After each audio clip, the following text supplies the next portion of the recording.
George Sedano. We're kicking off Hall of Fame weekend here by looking back at some of the greatest moments and memories for the Hall of Fame class of 2021 as they're getting ready to be inducted on Saturday night. And we'll take you through the incredible journey of one of those Hall of Famers, Ben Wallace, how he went from Alabama to undrafted to NBA champion. Meanwhile, the Nets and Lakers continue to make moves on their quest for a Larry O'Brien trophy. We'll dive into who constructed their roster better. Plus, we've got more overs and unders. Win totals for the Knicks. Will they even finish above 500? Oh. As ESPN host, hoop streamer, reporter, and much, much more, Cassidy Hubbard.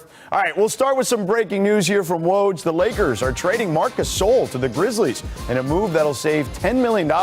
And according to Woj, the Grizzlies are expected to waive Gasol so he can just stay in Spain.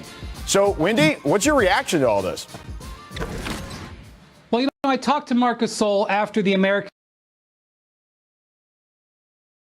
beat the Spanish in the Tokyo Olympics and asked him, hey, listen, are you still planning on coming back and playing this last year with the Lakers? And he said at that time he was planning on it, but I wasn't 100% sure of it. And so now we have the answer. And this was made a little bit more clear when DeAndre Jordan signed with the Lakers this week, because we're expecting Anthony Davis to play significant minutes at center this year. They also brought back Dwight Howard. And so the Lakers just had 4 centers on their roster and it just didn't make sense. And if Gasol indeed wanted to maybe play in Spain and finish his NBA career, this way he can get his money and it not be an issue. I have to say, though, it is remarkable the amount of business that the Lakers do with the Grizzlies, not only trading for Pau Gasol back in the day, but they've had 4 players that the Grizzlies have released in the last few years, then signed with the Lakers, including this year. The Grizzlies are paying Rajon Rondo's salary while the Lakers are paying less of it.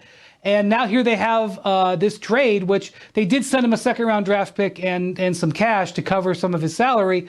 But this gives them a roster spot and saves them about $10 million in luxury tax. So Lakers fans should really like the Grizzlies. They're helping them out all over the place. Yeah. Yeah, I mean, they have now 2 open roster spots. And as you mentioned, Brian, like the DeAndre Jordan move makes a little more sense now. And as Woj, pointed out, this move means most likely that we're going to be summing up Marc Gasol's career in the NBA. And if that's the case, it was a hell of a career. He played a beautiful style of basketball. His defense at his peak was elite. I know last year came like a lot of frustrations for him, but I guess it comes full circle for him to be traded from the Lakers to Memphis, and feels right that he retires as a Grizzly. Yeah, Cass, I don't think there's any question about that. And ultimately, look, you kind of alluded to it where it wasn't always great last year. There weren't a lot of combinations of lineups, guys, that you could put out there with Marc Gasol that had real good returns. And I was completely wrong on that. Like, I thought, from the high post, he's going to be fantastic finding guys, cutting this, that, and the other. It just never really materialized like it did when he went to Toronto, right? I just assumed that it would be very similar to that particular episode of his career.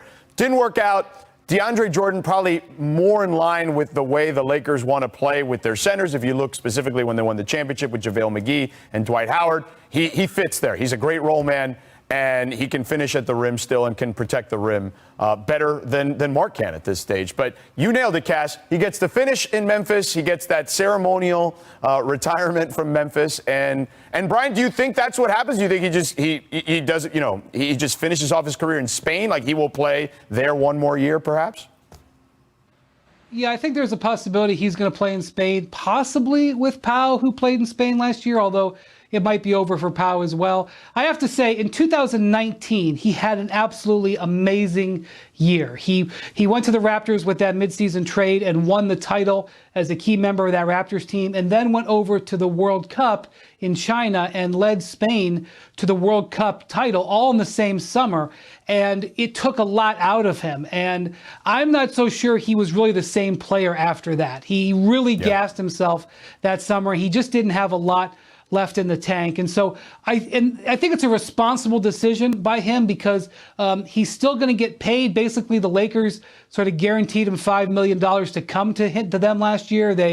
He had other options, and so this is sort of them paying off the back end of it. So he'll get a last paycheck, which will have Grizzlies written on it. And but I do still think he's still got some some run with the Spanish national team, but in that last game, he didn't even score. Against the Americans in their biggest game, he didn't even score. So you could tell that his time as a significant player came to an end, but he was one of the great defensive centers of that era. He won Defensive Player of the Year, was an all-star, obviously terrific career. World Cup gold medal, and an NBA ring. What else can you ask for? Yeah, one of the great careers. Schwartzy can look this up for us.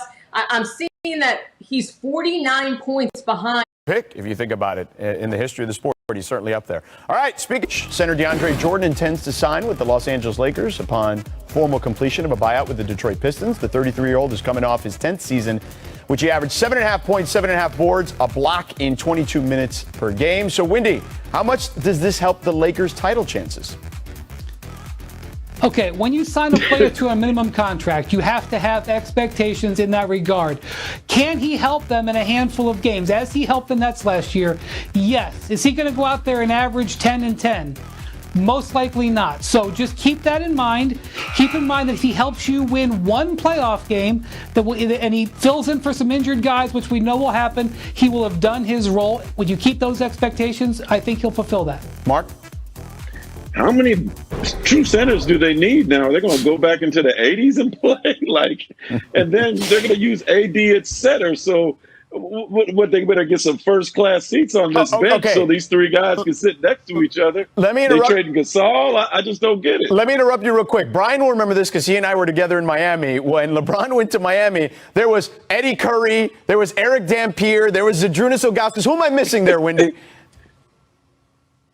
Ben Wallace at one point. Jamal McGlure, Dexter Pittman. Yeah, there was a bunch of guys there. So, that's what they're trying to recreate a little bit. All right, let's move on to gambling. That was a different time, though. Yeah, let's move on to gambling. Caesars Sportsbook has listed their favorites to win the NBA scoring title. Bradley Beal is listed as the favorite at plus 300. Luka, second best odds at plus 450. And the reigning champ, Steph Curry, at plus 500 is third. Here are the odds of some of the favorites heading into this season. So, Wendy, who's your pick to be the scoring champ next year?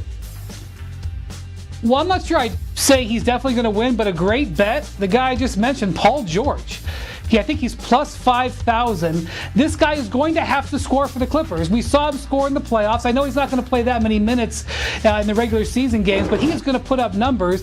And here's the thing on Beal. Remember, the Wizards are a lot deeper this year. Hopefully they don't need him to score as much, so keep that in mind as well. Mark? I'm going with Zion down in the Big Easy.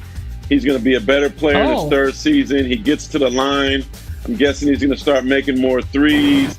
Yeah, it's time for Big Zion to take his game to the next level, and I expect